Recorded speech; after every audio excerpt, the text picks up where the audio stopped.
علیکم ورحمۃ اللہ وبرکاتہ. کیسے ہیں آپ سب لوگ؟ Very warm welcome to all of you in my programme one words one day. روز کی ایک آیت ہی صحیح. آئیے قرآن سمجھتے ہیں اور اس سے ہدایت حاصل کرتے ہیں. زندگی کو بدلنے کے لیے ایک آیت ہی کافی ہوتی ہے، اور حقیقت یہ ہے کہ ہماری پریشانیوں کا حل اور ہماری جو مشکلات کا سلوشن ہے. اور آپ جس بھی کنڈیشن میں ہیں، جس بھی سچویشن میں ہیں، آپ پریشان ہیں، آپ مایوس ہیں، آپ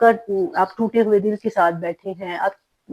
اپنے آپ کو تنہا محسوس کر رہے ہیں، آپ کسی بھی کیفیت میں ہیں، کسی بھی کنڈیشن میں ہیں، آپ قرآن کھول کے بیٹھے ہیں، تو اگر آپ قرآن کو سمجھتے ہیں تو آپ قرآن کی جس آیت کو پڑھیں گے آپ کو ایسے لگے گا جیسے کہ آپ کی اس کنڈیشن کے بارے میں ہے، آپ کے ان حالات کو ڈسکس کر رہی ہے. اور اسی لیے تو کہا جاتا ہے کہ قرآن میری کتاب ہے، آپ کی کتاب ہے. اللہ تعالیٰ نے اس کا ٹاپک ہی انسان ہے. اللہ تعالیٰ نے انسان کو ڈسکس کیا ہے، اس کی کامیابی کن باتوں میں ہے اور اس کی ناکامی کے راستے کون سے ہیں، اللہ تعالیٰ نے سارے بتائے ہیں.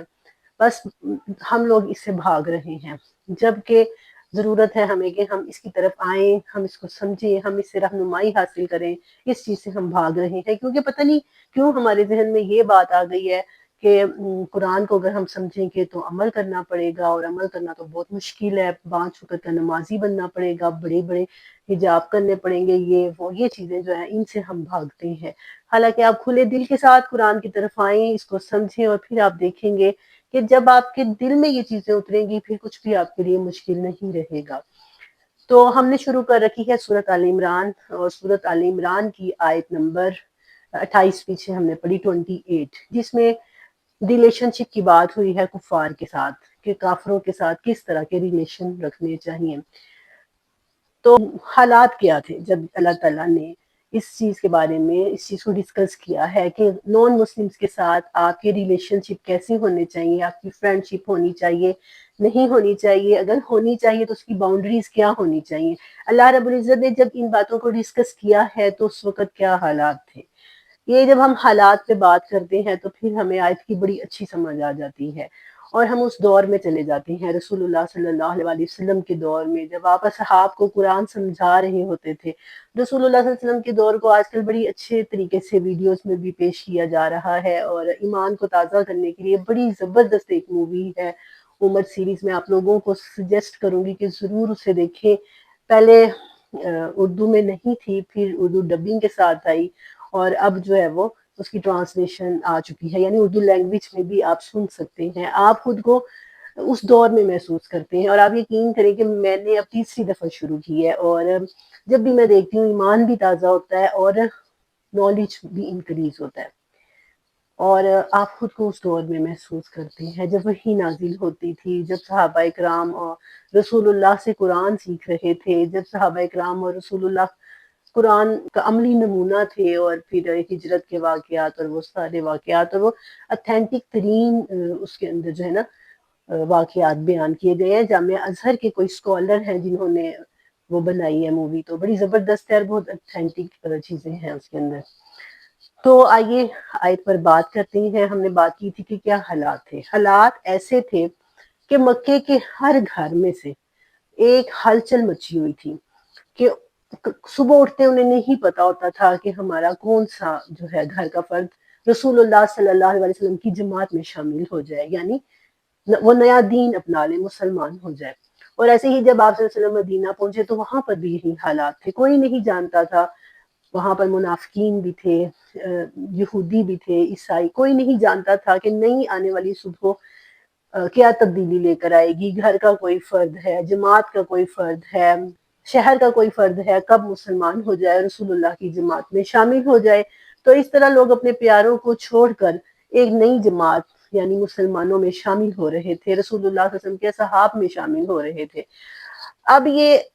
ایسے حالات تھے کہ اللہ تعالیٰ نے، اب مسلمان ایک جماعت بن چکے تھے، مسلمان ایک سوسائٹی بن چکے تھے. اب اللہ تعالیٰ نے ان کو یہ پرمیشن دی تھی کہ وہ کافروں کے ساتھ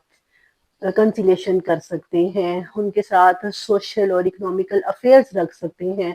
دوستیاں کی اجازت دی تھی، تعلقات کی اللہ تعالیٰ نے اجازت دی تھی. لیکن ایک چیز سے اللہ تعالیٰ نے منع کیا تھا جو ہم نے پچھلی آیت میں پڑھا ہے، اور اللہ رب العزت نے بڑی سختی سے اس چیز سے منع کیا تھا، وَيُحَذِّرُكُمُ اللَّهُ نَفْسَهُ، 2 دفعہ فرمایا، آج 28 میں اور ایک 30 میں، 2 آیات میں اللہ تعالیٰ نے فرمایا کہ اللہ تمہیں اپنے آپ سے ڈراتا ہے کہ مسلمانوں کی جماعت کے سیکرٹس کافروں کے ساتھ شیئر نہیں کرنے، ان کے ساتھ ایسی دوستیاں نہیں رکھنی کہ جو تمہارے عقائد پر اثر انداز ہو، تم ان کے جیسے ہونا شروع ہو جاؤ، ان کا گیٹ اپ اپنا لو، اپنے اس مذہب پر تمہارا کانفیڈنس اور جو تم پراؤڈ فیل کرتے ہو، پراؤڈ ٹو بی مسلم فیل کرتے ہو، وہ تم پر اثر انداز ہونا شروع ہو جائے، تو یہ چیز نہیں ہونی چاہیے۔ تو آئیے دیکھتے ہیں آیت مبارکہ۔ الحمد للہ رب العالمین والصلاة والسلام علی سید المرسلین وعلی آلہ واصحابہ اجمعین، اما بعد، اعوذ باللہ من الشیطان الرجیم، بسم اللہ الرحمن الرحیم۔ قل ان تخفوا ما فی صدورکم او تبدوہ یعلمہ اللہ وَيَعْلَمُ مَا فِي السَّمَاوَاتِ وَمَا فِي الْأَرْضِ وَاللَّهُ عَلَىٰ كُلِّ شَيْءٍ قَدِيرٌ۔ قل فرما دیجئے، اے نبی صلی اللہ علیہ وسلم ان سے فرما دیجئے، ان تخفو اگر تم چھپاؤ گے، اخفا یخفی مخفی ہوتا ہے نا، اردو میں ہم مخفی کا لفظ استعمال کرتے ہیں تو اسی سے ہے، ان تخفو اگر تم چھپاؤ، ما فی صدورکم جو تمہارے سینوں میں ہے، او تبدوہ یا تم اسے ظاہر کرو، یعلمہ اللہ اللہ اسے جانتا ہے، وَيَعْلَمُ اور وہ جانتا ہے، ما فی السماوات جو آسمانوں میں ہے، وما فی الارض اور جو زمین میں ہے، واللہ علی کل شیء قدیر اور اللہ ہر چیز پر قادر ہے۔ پچھلی آیت کی آپ ڈیٹیل کہہ سکتے ہیں، اس آیت مبارکہ کو جو پیچھے ہم نے آیت پڑھی ہے نا، یہ اسی کی ڈیٹیل ہے کہ اللہ تعالیٰ فرما رہے ہیں کہ اگر تم ان سے دلی دوستی رکھتے ہو، مسلمانوں کے سیکرٹس جا کر ان کو بتاتے ہو، یا ایسی دوستی کہ جو تمہیں ان سے امپریس کرنا شروع کر دے، جو تمہارے عقائد کو افیکٹ کرنا شروع کر دے، ایسی تم دوستی ان سے رکھتے ہو اور بظاہر نہیں بتاتے، تو تم کیا سمجھتے ہو کہ اللہ تعالیٰ کو پتہ نہیں چلے گا؟ فرمایا ان تخفو اگر تم چھپاؤ، ما فی صدورکم جو تمہارے سینوں کے اندر ہے، جو تمہارے دلوں کے اندر ہے، وہ بات اگر تم چھپاتے ہو، او تبدوہ یا ظاہر کر دو، یعلمہ اللہ اللہ تو جانتا ہے، اللہ سے نہیں چھپا سکتے۔ اب منافقین کی ایک جماعت جب بنی تھی تو اللہ رب العزت تو جانتا تھا کہ یہ منافق ہیں، اللہ تعالیٰ نے شروع میں رسول اللہ صلی اللہ علیہ وسلم کو صرف اس وجہ سے منع کیا تھا کہ لوگ کہیں گے کہ محمد تو اپنے ہی کلمہ گو لوگوں کے خلاف کھڑا ہو گیا ہے اور ان کو مارنا شروع کر دیا ہے، لیکن جیسے ہی وقت آیا غزوہ تبوک کے وقت، اللہ تعالیٰ نے ظاہر کر دیا تھا کہ ان المنافقین هم القاذبون کے منافق جھوٹے ہیں، سورۃ منافقون نازل کر کے اللہ اور اس کے رسول کو دھوکہ دیتے ہیں، تو یہ بھی ایک منافقت ہے۔ یہ منافقت آپ یہ سمجھیں کہ یہ ایک فریب دینا ہے، ایک دھوکہ دینا، یہ غداری ہے، اس کو کہتے ہیں غدار ہونا، اور یہ غداری جو ہے یہ ہمیشہ مسلمانوں کے اندر رہی ہے، اور اس چیز نے ہمیشہ مسلمانوں کو اجتماعی طور پر نقصان پہنچایا ہے۔ خود رسول اللہ صلی اللہ علیہ وسلم کے دور میں بھی، صحابہ اکرام کے دور میں بھی، بعد میں بھی مسلمان حکومتوں میں، اور آج بھی اسلام کو جتنا نقصان غداری نے پہنچایا ہے، اتنا نقصان اور کوئی چیز نہیں پہنچاتی۔ تو یہ جو آیت ہے نا، یہ اصل میں یہ ایسی دوستیاں جو آپ کو غداری کرنے پر مجبور کر دیں، ایسی دوستیاں منع ہیں۔ ایک خاص حکم یہ ہے، اور عام حکم ہم سب کے لیے ہے کہ ہم کافروں سے اس طرح سے دوستیاں کریں کہ ہم پراؤڈ ٹو بی مسلم نہیں ہیں، ہم مسلمان ہیں لیکن ہم پراؤڈ ٹو بی مسلم نہیں ہیں، ہم غیر مسلم کنٹریز میں جاتے ہیں، ہم اپنے ملک میں بھی ایسا بن کے رہنا چاہتے ہیں کہ کوئی ہمیں جو ہے وہ نہ سمجھے، بنیاد پرست نہ ہمیں سمجھا جائے، ہمیں شدت پسند نہ سمجھا جائے، ہمیں ایکسٹریمسٹ نہ کہا جائے۔ یہ ایکسٹریمسٹ سے ہم آج ڈرنے لگے ہیں۔ اگر ہم پراؤڈ ٹو بی مسلم ہوں تو ہمیں اپنے حجابی ہونے پر، اپنا قرآن اچھا پڑھنے پر، قرآن کے ساتھ تعلق ہونے پہ فخر ہو۔ ہمیں وہ رسول اللہ صلی اللہ علیہ وسلم نے فرمایا کہ ما اتاکم الرسول فخذوہ وما نہاکم عنہ فانتہوا، اللہ کا رسول تمہیں جو دے وہ لے لو، جس سے روکے اس سے رک جاؤ۔ چلتے پھرتے نظر آ رہی ہوں کہ یہ مسلمان ہے، آپ کی پہچان ہے، آپ کا حجاب آپ کی پہچان ہے، آپ کی نماز، آپ کا سب سے بڑی بات آپ کا اخلاق آپ کی پہچان ہے، آپ کا حسن سلوک۔ آج ہمارا اخلاق بھی جو ہے نا وہ صرف ان لوگوں کے لیے اچھا ہوتا ہے جو ہمارے پسندیدہ ہوتے ہیں، جو غریب ہیں، جو کمزور ہیں، جو اگر ہم پسند نہیں کرتے باحجاب لڑکیوں کو یا باپردہ لڑکیاں اور ایسے مسلمان مردوں کو جو بظاہر دیکھنے میں تو ہمارا ان کے ساتھ بھی رویہ اچھا نہیں ہوتا. تو اگر ہمارا آج اخلاق بھی اچھا ہے تو ایک گروپ آف پیپل کے لیے، اپنی مرضی کے لوگوں کے لیے، چند اپنی مرضی کے لوگوں کے لیے ہمارا اخلاق بھی اچھا ہوتا ہے. تو اگر یہ چیز بھی اس میں آتی ہے کہ اگر دلی طور پر اگر ہم اپنے دل میں چھپا رہے ہیں کہ ہم پراؤڈ ٹو بی مسلم ہونا ہم پسند نہیں کرتے، ہم کافروں کی رسم و رواج سے متاثر ہیں، ہم ان کی سوسائٹی سے متاثر ہیں، ہم کہتے ہیں میں لگ تو نہیں رہی مسلمان ہوں.